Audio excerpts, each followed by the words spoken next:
बिस्मिल्लाहिर्रहमानिर्रहीम। अस्सलाम वालेकुम। अल्लाह पाक की रहमत करम फजल और शुक्र के साथ आज की वीडियो करते हैं जी शुरू। आज के इस वीडियो में हम बनाने जा रहे हैं खुश्क मेवाजात से बनी हुई एक रेसिपी। इसको शाही मेवा भी बोला जाता है। ये होममेड शाही मेवा है, बहुत आसान है बनाना। सर्दियों के हवाले से बहुत ही अच्छी रेसिपी है। यानी आप सारे जो मेवाजात हैं, खुश्क मेवाजात हैं, ड्राई फ्रूट्स हैं, उनको मिला के अच्छी सी रेसिपी बना सकते हैं होममेड शाही मेवा की।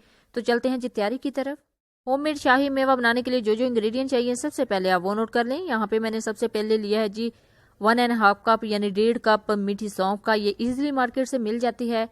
1 कप लिया है कोपरा का, यानी कोकोनट को मैंने पहले भिगो दिया था, फिर अच्छे से वॉश करने के बाद कटिंग करके रख लिया है। 1 कप छुहारों का, उनको भी कटिंग करके रख लिया है। 1 कप इसमें जाएगी मिश्री, 1/2 कप सौंफ, 1/2 कप छोटी साइज की किशमिश, 1/2 कप कलर को इनहेंस करने के लिए ये मीठी सौंफ है। ये बड़ा खूबसूरत कलर है, ये भी मार्केट से इजीली मिल जाती है। 1 कप जाएंगे कटे हुए बादाम। इन सब चीजों के अलावा इसके अंदर जाएंगे जी सफेद मखाने, वीडियो के लास्ट में उसके अंदर ऐड करेंगे और उनको भी थोड़ा सा पीस लेंगे। तो चलते हैं जी तैयारी की तरफ। सबसे पहले सौंफ को ऐड करते हैं एक फ्राई पैन में। बिस्मिल्लाहिर्रहमानिर्रहीम। इन सारी चीजों को रोस्ट करना है यानी फ्राई करना है 1 से 2 मिनट के लिए। हल्की आंच पे आपने इनको फ्राई करना है आहिस्ता आहिस्ता से। इसको जस्ट 1 से 2 मिनट के लिए ही फ्राई करना है, ज्यादा फ्राई नहीं करना। अगर ज्यादा फ्राई करेंगे तो एक तो ये ब्लैक हो जाएगा और दूसरे नंबर पे ये थोड़ा कड़वा हो जाएगा। हमने इसको कड़वा नहीं करना, जस्ट 1 से 2 मिनट के लिए ही इसको फ्राई करना है और फ्राई भी आपने हल्की आंच पे करना है। अल्हम्दुलिल्लाह ये अच्छे से फ्राई हो गया है। 1 से 2 मिनट इसको लगे हैं फ्राई होने में। अब इसको डिश आउट कर लेते हैं। तो चलते हैं जी नेक्स्ट इंग्रेडिएंट की तरफ। बिस्मिल्लाहिर्रहमानिर्रहीम। अब इसके अंदर जाएगा जी कोकोनट। कोकोनट को भी थोड़ा सा फ्राई कर लेंगे और 1 से 2 मिनट के लिए इसको भी फ्राई करना है ताकि इसके अंदर से जो नमी है वो खत्म हो जाए। जस्ट 1 से 2 मिनट के लिए हल्की आंच पे इसको फ्राई करना है, ज्यादा इसको भी फ्राई नहीं करना, इसका कलर भी चेंज नहीं करना और इसको जलाना भी बिल्कुल नहीं है। 1 से 2 मिनट में इसके अंदर से तमाम जो नमी है वो खत्म हो जाएगी और ये लंबे अरसे तक स्टोर हो सकता है। इसको करते हैं जी डिश आउट। अब चलते हैं जी नेक्स्ट इंग्रेडिएंट की तरफ। बिस्मिल्लाहिर्रहमानिर्रहीम। अब ऐड करेंगे जी बादाम। बादाम को भी 1 से 2 मिनट के लिए जस्ट फ्राई करेंगे। बादाम को करते हैं जी डिश आउट। अब चलते हैं नेक्स्ट इंग्रेडिएंट की तरफ। बिस्मिल्लाहिर्रहमानिर्रहीम। सबसे लास्ट में इसके अंदर जाएंगे जी छुहारे। छुहारों को भी 1 से 2 मिनट के लिए फ्राई करना है, इसकी नमी को खत्म करना है ताकि हमारा ये जो शाही मेवा की रेसिपी है वो लंबे अरसे तक स्टोर हो सके यानी सेव रह सके। अगर आप इसको एज इट ही बना लेते हैं यानी कटिंग करने के बाद मिक्स कर लेते हैं तो आपका जो शाही मेवा है वो जल्दी खराब होने के चांस है। तो इसी वजह से इनको रोस्ट करना जरूरी है। तो 1 से 2 मिनट के लिए इसको भी रोस्ट कर लिया। अल्हम्दुलिल्लाह सारी चीजें अच्छे से रोस्ट हो चुकी हैं। देखिए 1 से 2 मिनट के बाद इसके अंदर कुरकुरापन आ गया है, यानी इसके अंदर जो नमी है वो थोड़ी सी कम हो गई है। तो चलते हैं जी इसको भी डिश आउट करते हैं। तो चलते हैं हमारी फाइनल प्रेजेंटेशन की तरफ।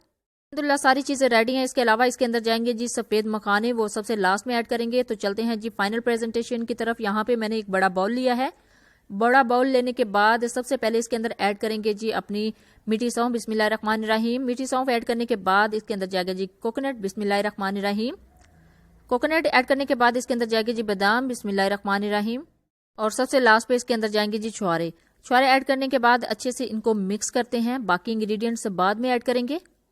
दूसरे अज़ा ऐड करने से पहले अच्छे से इनको मिक्स करना है। अल्हम्दुलिल्लाह बहुत ही ज़बरदस्त तरीके से अच्छे से मिक्स हो रहे हैं। देखें अल्हम्दुलिल्लाह अल्हम्दुलिल्लाह कलर कितने अच्छे हैं। अब चलते हैं जी नेक्स्ट अज़ा ऐड करने की तरफ। तो इसके अंदर आप जाएगी जी मिश्री। बिस्मिल्लाहिर्रहमानिर्रहीम। मिश्री ऐड करने के बाद इसके अंदर जाएगी जी किशमिश। छोटी साइज की किशमिश ली है, उसको वॉश करने के बाद अच्छे से कटिंग कर लिया है। बिस्मिल्लाहिर्रहमानिर्रहीम। किशमिश ऐड कर ली है। अब इसके अंदर जाएगी जी सौंफ। बिस्मिल्लाहिर्रहमानिर्रहीम। सौंफ ऐड करने के बाद लास्ट पे इसके अंदर जाएगी जी मीठी सौंफ। बिस्मिल्लाहिर्रहमानिर्रहीम। ये देखिए ये ऐड करने से बहुत ही जबरदस्त इसका कलर हो जाएगा। अल्हम्दुलिल्लाह अल्हम्दुलिल्लाह ये सारी चीजें ऐड कर ली हैं। देखिए जी अल्हम्दुलिल्लाह बिल्कुल बाजार जैसा शाही मेवा बिल्कुल आसान तरीके से हमने घर में तैयार कर लिया है। ये बनाना बहुत ही आसान है। इसको अच्छे से कटिंग करते हैं सारी चीजों को और अच्छे से फ्राई करने के बाद मिक्स कर देते हैं तो बिल्कुल बाजार जैसा शाही मेवा घर में भी तैयार हो जाता है। अब लास्ट में इसमें ऐड करेंगे जी मखाने। बिस्मिल्लाहिर्रहमानिर्रहीम। ये देखें मखाने हैं, ये बड़े साइज के थे तो इसको थोड़ा सा पीस लिया था। आप चाहें तो छोटे साइज के भी ले सकते हैं। इन सारी चीजों को अच्छे से मिक्स करने के बाद बिल्कुल बाजार जैसा परफेक्ट शाही मेवा तैयार हो जाएगा। इसके अलावा अगर आप इसके अंदर धनिया की गिरी ऐड करना चाहें तो वो भी ऐड कर सकते हैं। उसकी पिक मैं ऊपर लगा दूंगी, आप देख लीजिएगा कैसी होती है। अगर आपको अवेलेबल हो तो आप इसके अंदर वो भी ऐड कर लेंगे तो आपकी जो शाही मेवा की रेसिपी है बहुत ही अच्छी बन जाएगी। अल्हम्दुलिल्लाह अल्हम्दुलिल्लाह हमारी रेसिपी बहुत अच्छे तरीके से तैयार हो चुकी है। अब इसको करते हैं जी डिश आउट। बिस्मिल्लाहिर्रहमानिर्रहीम। एक प्लेटर लिया है, उसके अंदर एक बाउल रखा है और उसके अंदर हम ऐड करेंगे अपनी शाही मेवा की रेसिपी को। ये देखिए कितनी परफेक्ट हमारी रेसिपी तैयार हुई है। देखिए जी अल्हम्दुलिल्लाह कितनी हेल्दी और कितनी क्रंची हमारी रेसिपी तैयार हो चुकी है। इसको डिश आउट कर लिया है, लेकिन अब इसको स्टोर करने के लिए एयर टाइट जार लेंगे, उसमें इसको स्टोर कर देंगे। 1 से 2 माह के लिए आप इसको इजीली रख सकते हैं, यानी सर्दियों के मौसम को आप सर्दियों के सीजन को एंजॉय कर सकते हैं। इसको बना के इकट्ठा रख लें घर में और एंजॉय करें। जब भी बनाए अपना फीडबैक जरूर दीजिएगा, दुआओं में जरूर याद रखिएगा। अल्लाह हाफिज, थैंक्स फॉर वॉचिंग।